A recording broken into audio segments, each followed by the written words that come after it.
Dear brothers and sisters in Islam, if you look in the Oxford Dictionary for the definition of self-confidence, it says a feeling of trust in one's abilities, qualities, and judgment.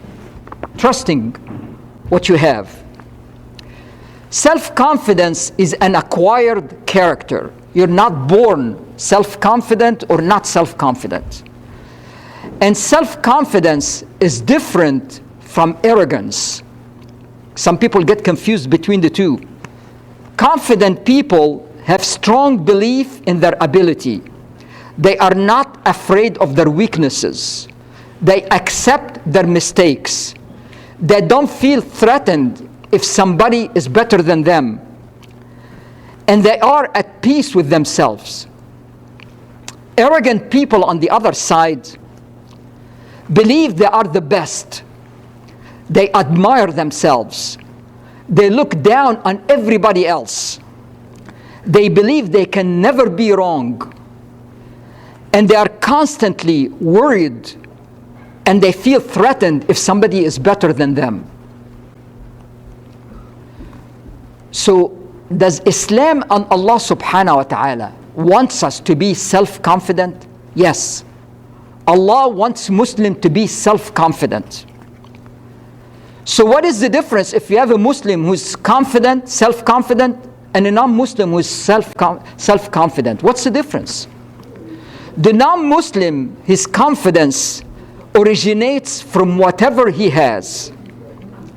If he's smart, his self-confidence is for his smartness. If he's rich, it's from his wealth. If he's powerful, from his strength. Anything, it's coming from whatever he has. So at the same time, if he loses what he has, he loses his confidence. So I remember in the 80s, when the stock market collapsed, and in 2000, when the stock market collapsed, 2008, when they collapsed, I read about many people who committed suicide. They lost their confidence. Their confidence was in their money, and the money is gone. So they commit suicide. They lose their job. They give up. But what about the Muslim? The Muslim, his self-confidence originates from Allah subhanahu wa ta'ala, the giver of the gifts and the blessings. He trusts Allah. His confidence is coming from Allah, not from the thing he has.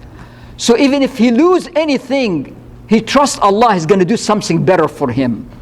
So he doesn't lose his confidence. So that's the Muslim when he is self-confident. And we have examples in the Quran and in the Sunnah of the Prophet ﷺ. When the Prophet ﷺ was immigrating from Mecca to Medina, he was kicked out, pushed out by the non-believer, and they wanted to kill him. So he escaped from Mecca to Medina. And he went into a mountain and he hid, he and Sayyidina Abu Bakr radiallahu anhu, in a cave called Thur. They hid there. And then when they were hiding, the non-believer traced their footsteps and they came to the opening of the cave. They were standing there. And Sayyidina Abu Bakr said to him, "O Messenger of Allah, if one of them should look down toward his feet, he would see us." He's afraid. Look at the Prophet ﷺ, his self-confidence. He said, "O Abu Bakr, what do you think of two whose third is Allah?" His self-confidence is from Allah. He's not afraid. He's self-confident. They are next to me, the non-believer. They have their swords. They're all there. They're ready to kill me. But I'm confident because Allah subhanahu wa ta'ala is with me. That's my confidence. And we can see that as well in the story of Sayyidina Musa alayhi salam, when he escaped with the children of Israel, and the Pharaoh and his army was chasing him, and they arrived to the Red Sea, and the army behind them, until to the point where the army and Pharaoh can see them. So it's a matter of an hour or two, and they're going to catch up to them, and they're going to kill them. They have no weapons, nothing.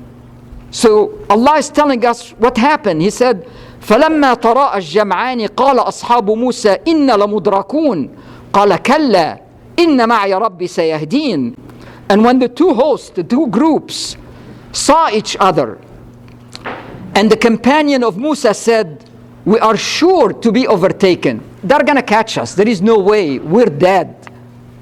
Look at Sayyidina Musa, who is self-confident, coming from Allah subhanahu wa ta'ala. He said, no, no, surely my Lord is with me. He will guide me. He didn't hesitate. Any person with logic, he will know there is no hope. There is the Red Sea and the soldier of Pharaoh behind me. No hope. But he has self-confidence from Allah. That's the Muslim. And we all like Sayyidina Umar. Why we like Sayyidina Umar? Because he is self-confident. We like him. We feel Sayyidina Umar is a great role model. Look at Sayyidina Umar and his self-confidence. And his self-confidence is coming from his trust in Allah subhanahu wa ta'ala. All the Muslims, when they were immigrating from Mecca to Medina, they went out in hiding. At night, when people after noon, they're sleeping, they sneak out. Everybody got out in hiding, except Sayyidina Umar. He's trusting Allah and he has self-confidence. So he went during the day to the gathering of the non-believer, the leaders of the non-believer around next to Mecca, to the Kaaba. He went to them with his sword in his hand, his bow in his back, and his arrows, and he went and stood in front of them. And he said, ugly faces, whoever wishes for his mother to lose a child, or orphan his children, or widow his wife, then let him meet me behind this valley, for I am migrating tomorrow. Look at his self-confidence. 20 Muslims who were hiding their Islam, when they heard Sayyidina Umar leaving, they waited for him at the valley. And none of the believer followed them. Nobody. Self-confidence coming from Allah subhanahu wa ta'ala. That's what a Muslim should be. Self-confident, not worried. And Allah subhanahu wa ta'ala said, the Prophet alayhi salatu wasalam said, the strong believer is better and more beloved to Allah than the weak believer. And there is good in each.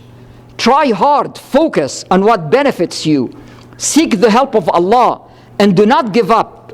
If anything happens to you, do not say, if only I had done such and such, such and such would have not happened. But say, Allah has decreed, and whatever He wills, He does.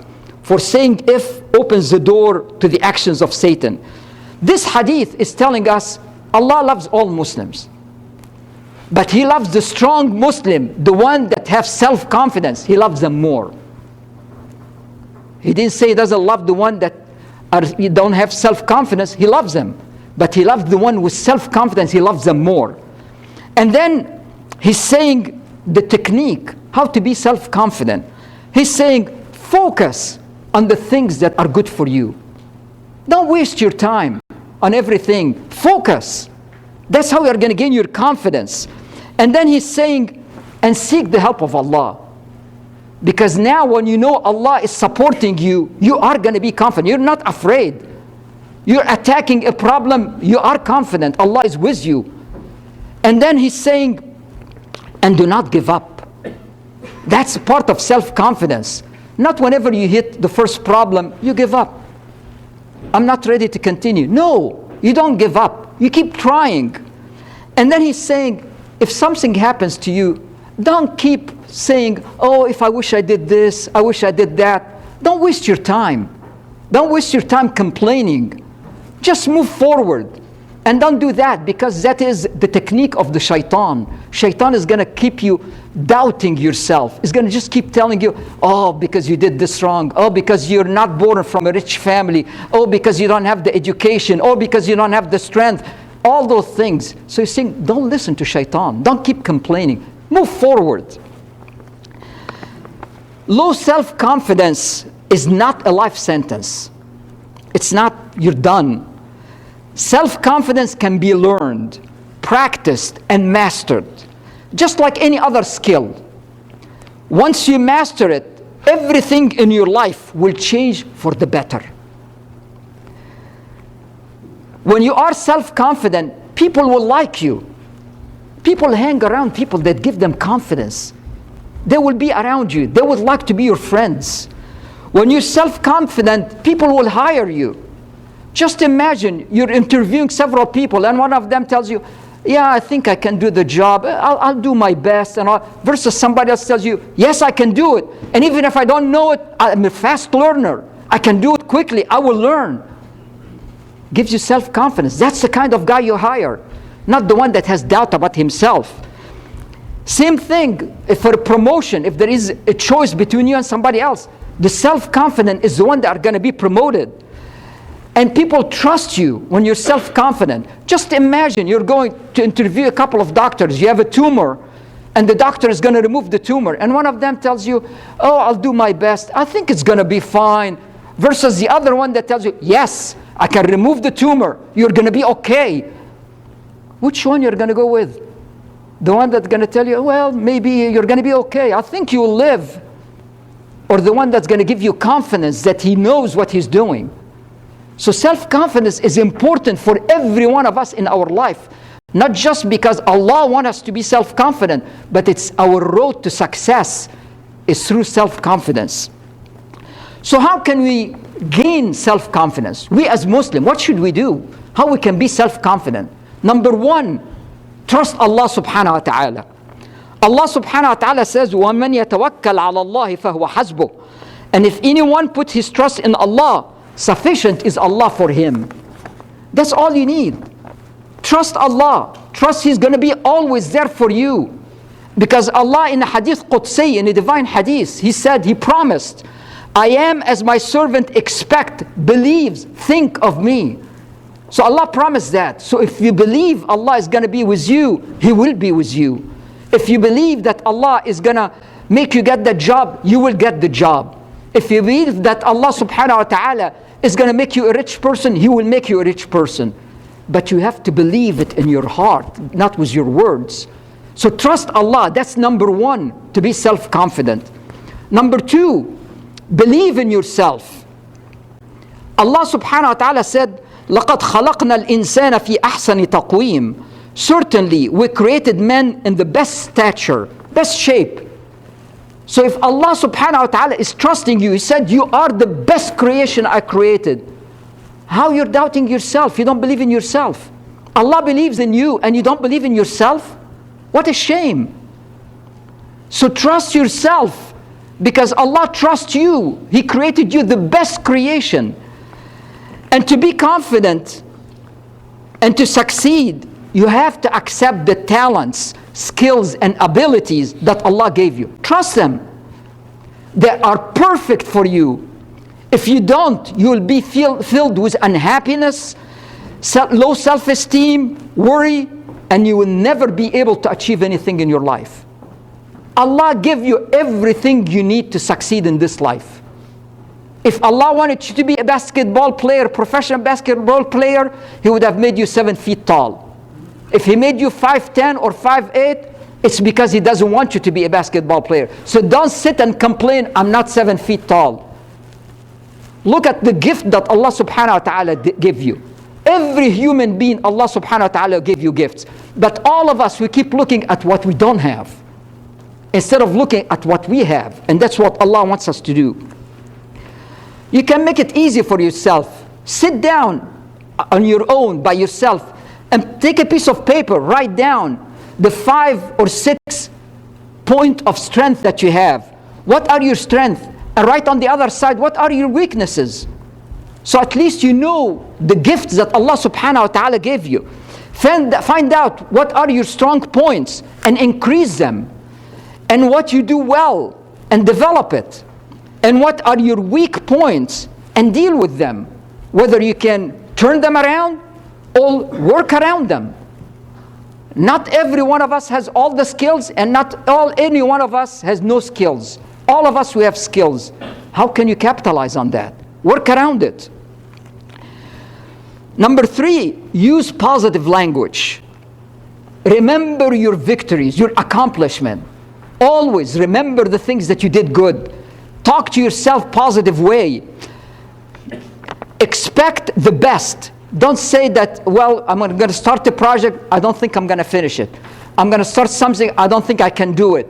I'm gonna, do this, I cannot do it. Talk to yourself good things. If you are defeated, everybody's walking all over you, you are not getting any breaks, remember what Allah subhanahu wa ta'ala said, أَلَا إِنَّ نَصْرَ اللَّهِ قَرِيبٌ. Surely the victory of Allah is near. Allah is telling you victory is around the corner. To be able to accomplish your project is coming soon. To be able to get the promotion is coming. To get wealth is coming. Trust Allah. He said it is coming. Trust your abilities and believe that you can achieve what you set your mind on doing. Believe that you will be successful. It does not mean that you believe that you cannot fail. No, you can fail and you can sometimes not be able to do everything, but you accept the result of whatever you're doing. Whatever. If you failed, that's fine. I accept it. I'm going to sit, analyze, understand, and move forward. Nobody can do your mission in this life except you. Nobody. Allah sent you for a mission and you're the only one who can do it. So trust yourself, have confidence in yourself. As a matter of fact, you should always say, Allah, I thank you that I am me. Because He gave you everything to succeed in this life. So you have to thank Allah for that. Number 4, dump your negative thoughts. Have a big garbage can, exactly like when you look at your email. Whenever you see junk mail, what do? Delete, garbage. Same thing, whenever you have negative thoughts, things that are discouraging you, oh, you're a failure. Oh, you cannot do it. Oh, you remember you failed last time. You remember, they turned you down. You remember this and that. Whenever you hear that, garbage can, throw it away. No different than any junk mail. Do not repeat negative words. If somebody tells you something, oh, you're lazy, don't repeat it to yourself. If he says that to you, that's his problem. But don't repeat it to yourself. Of course, look at yourself. Are you really a lazy person? If not, ignore him. And don't spend your time complaining. Many of us spend our time complaining about the things we are not able to do, the things we don't have, why I cannot do this, because I don't have this, I don't have that. Fight your fears. Just move on. The fears and all of that, where is it coming from? It's coming from shaitan. Shaitan is the one that puts fear in your heart. And shaitan, sometimes he doesn't do it directly. He put those words in the mind of people around you. So they tell you those things. And then you start to listen to them and believe them and you repeat them. Then you start to have self-doubt. You're starting to doubt yourself that you cannot do anything. You're a failure. You cannot do that. And Allah subhanahu wa ta'ala is telling us, this is shaitan the way he does. He said, إِنَّمَا ذَلِكُمُ الشَّيْطَانُ يُخَوِّفُ أَوْلِيَاءَهُ. It is only the shaitan that frightens his friends. So when you listen to shaitan, to his negative thoughts, you're the friend of shaitan. Because that's what Allah subhanahu wa ta'ala is saying. And if you start to have those thoughts, shaitan attacks you, and you listen to those things, immediately Allah is telling us the cure. He said, وَإِمَّا يَنزَغَنَّكَ مِنَ الشَّيْطَانِ نَزْغٌ فَاسْتَعِذْ بِاللَّهِ. And if an evil whisper comes to you from shaitan, then seek refuge in Allah. So whenever shaitan starts to tell you bad things, oh, there is no way you can do it. You know the sickness you have, you're never going to be cured. You're going to die. Then say, أعوذ بالله من الشيطان الرجيم. Seek refuge in Allah from shaitan. Number 5, do not be distracted by your failures and difficult experiences, because it will paralyze you. If you always remember your failures, it's going to paralyze you. You'll never move forward. Learn from the past, but don't live in it. It would hold you back, and you will never have confidence in yourself. And whenever something bad happens to you, failure, whatever, remember what Allah subhanahu wa ta'ala ordered us to say. قُلْ لَنْ يُصِيبَنَا إِلَّا مَا كَتَبَ اللَّهُ لَنَا هُوَ مَوْلَانَا وَعَلَى اللَّهِ فَلْيَتَوَكَّلُ الْمُؤْمِنُونَ. Say nothing will happen to us except what Allah has decreed for us. He is our protector. He is our helper. And Allah, let the believers put their trust. So always remember Allah whenever you have difficulty. It is okay to remember your failures, but do not waste your time and energy on them. You cannot change the past. It happened. Focus on the future, your goals, and use all your time and energy to achieve success. If you fall, get up and start again and again and again. Don't waste your time complaining. Don't feel sorry for yourself. Never give up. Your failures will make you stronger and more confident. And there is an expression here in America, they say, what doesn't kill you makes you stronger. And your failures will make you stronger. If you were laid off, if your husband divorced you, if you're asking a woman for marriage and she turns you down, don't sit and say, I'm bad. No. Think yourself, have confidence. It's his loss. It's their loss. It's her loss. You are confident. Allah subhanahu wa ta'ala will be with you and will give you something better. If you are laid off, there is something better coming for you. If you were divorced, something better is coming for you. If somebody turned you down, something better is coming for you. So have confidence in Allah subhanahu wa ta'ala. And Allah subhanahu wa ta'ala is saying that to us. He said, when things are difficult and dark and hopeless, سَيَجْعَلُ اللَّهُ بَعْدَ عُسْرٍ يُسْرًا. Allah will grant ease after difficulty. Allah is telling us a secret in this verse. He's saying your biggest successes will come after your failure. So whenever you fail, don't sit and cry and complain. Think positive. Say, my success is coming. Because Allah promised after difficulty, success is coming. So whenever you have difficulty, good news, success is coming. But the problem, many of us, when we have difficulty, we give up and we walk away. Well, if we waited just a little bit, success was coming. But we walked away. We lost our faith in Allah. Oh Allah, I asked Allah and He didn't help me. So don't do that, because success is coming. Number 6, train yourself to succeed. Set specific small goals for your life and achieve them. And then remember them, because that's how you learn to be successful. When you go into the gym and you want to lift 400 pounds, you don't start with 400. You start with 30, then 50, then 100, then 200, until you achieve that. So start with small successes, and then you will get to the big successes. Number 8, look for good friends that will increase your confidence and not destroy it. The Prophet ﷺ said, a person followed the religion, way of life of his close friend. So you should be very careful who you choose for close friends. Don't sit around and have friends that are going to tell you, oh, there is no way you can do it. Don't waste your time. No, you remember such and such tried it and it didn't work. Those people are not going to increase your self-confidence. They are going to kill it. So stay away from those people. Hang around the people that say, oh yeah, why not? Yes, you can do it. Try. What do you have to lose? Try again. Those are the people that will increase your self-confidence. And number 9, make those 2 special dua. The Prophet ﷺ always, he make that dua. Oh Allah, for your mercy I hope. Do not abandon me to myself even for the blink of an eye. He knows his self-confidence coming from Allah. So he's telling Allah, please don't leave me alone even for a second, because I will lose my confidence. I want you to always be with me. So make that dua to Allah, so Allah will be always with you. And do the same dua that Sayyidina Musa did. He said, قال رب اشرح لي صدري ويسر لي أمري واحلل عقدة من لساني يفقه قولي. He said, oh my Lord, expand my breast for me. Give me courage, give me confidence. And ease my task for me. Make things easy for me. And loose the knot from my tongue, that they may understand my saying. Make whatever I ask for, the things I try to do, make people understand and cooperate with me, help me. Brothers and sisters, raise your head high. Have confidence in yourself. Do not allow anybody to make you doubt that you are strong and confident. Trust Allah and know that He is supporting you 100%, even when things are not going the way you think they should be going. And remember, the more you trust Allah subhanahu wa ta'ala, the more self-confidence you will have, and the more successful you will be.